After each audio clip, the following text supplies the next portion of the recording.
अखिल भारतीय लोकतांत्रिक महिला समिति के सदस्यों ने नक्सलबाड़ी की दुष्कर्म पीड़िता के परिवार से की मुलाकात।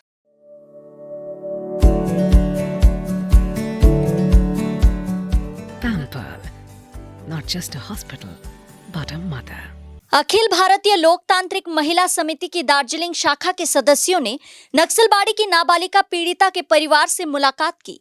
आज समिति के सदस्यों ने पीड़िता परिवार से मुलाकात के अलावा ग्रामीणों के साथ विभिन्न मुद्दों पर चर्चा की।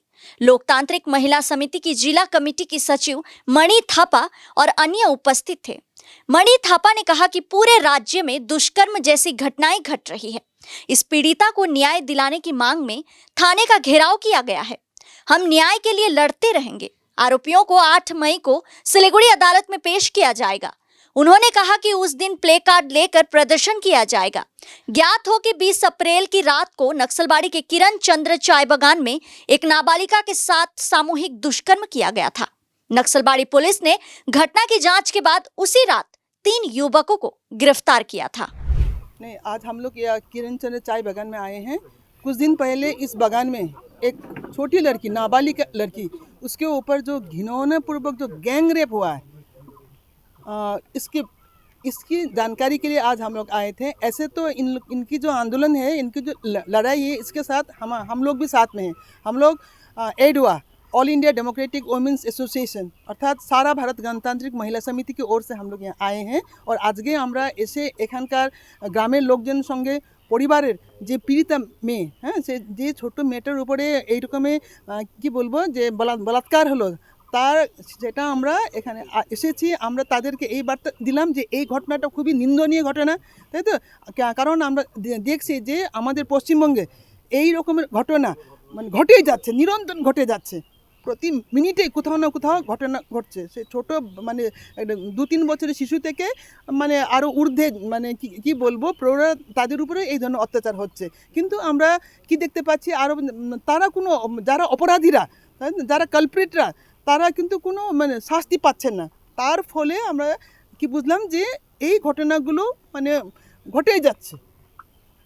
মানে যারা অপরাধীরা তারা মনে করছে যে এটা আমাদেরই স্বর্গরাজ্য, আমরা যা খুশি করতে পারি, কিন্তু সেটা চলতে পারে না। তাই আমরা আজকে এই বাগানে আসলাম, এখানকার ঘটনাগুলো আমরা জানলাম এবং যে অপরাধীরা তারা ধরা পড়েছে, এদের লড়াই আন্দোলনের ফলে বারবার থানা ঘেরাও করেছে এরা, নকশালবাড়ি থানা, এবং তার ফলে সেই 3 জন অপরাধী মানে এখন আছে আর কি, কোর্টে আছে তারা, হ্যাঁ, কাস্টডিতে আছে, পুলিশ কাস্টডিতে। আর আগামী 8 তারিখ আমরা শুনলাম যে আগামী 8 তারিখ তাদেরকে মানে কোর্টে তোলা হবে। সেই দিনও এই এলাকা থেকেও এই মানে আমাদের মা বোনেরা তারা যাবে এবং সেই সঙ্গে আমাদের সংগঠনের পক্ষ থেকেও সেদিন আমরা কিন্তু সেখানে আমরা আওয়াজ তুলব, যাতে কোনোভাবেই সেই অপরাধীরা ছাড়া না পায়, তাদের যাতে কঠোরতম শাস্তি, দৃষ্টান্তমূলক শাস্তি তারা পায়, এটা আমাদের সংগঠনের পক্ষ থেকে আমরা দাবি করছি। তাছাড়াও এই পরিবারের সঙ্গে, এই গ্রামের সঙ্গে আমরা তাদের যে কোনো ইয়েতেই মানে এই ঘটনা নিয়ে তাদেরকে আমরা শুনতে পাচ্ছি কেউ তাদেরকে ভয় দেখাচ্ছে, তাই তো নানাভাবে মানে এই ঘটনাকে চেপে দিতে চাইছে, বিভিন্ন এই ধরনের শক্তিগুলো কাজ করছে। আমরা তাদের পাশে আমরা থাকব এবং এই ঘটনাকে আমরা একদম গুরুতরভাবে আমরা নিন্দনীয় আমরা করছি। আরেকটা ঘটনা এই বাগানে মানে আজকেই এসে আমরা জানতে পারছি যে এখানে এই বাগানে কোনো অ্যাম্বুলেন্স নেই, বলেন তো, অ্যাম্বুলেন্স নেই।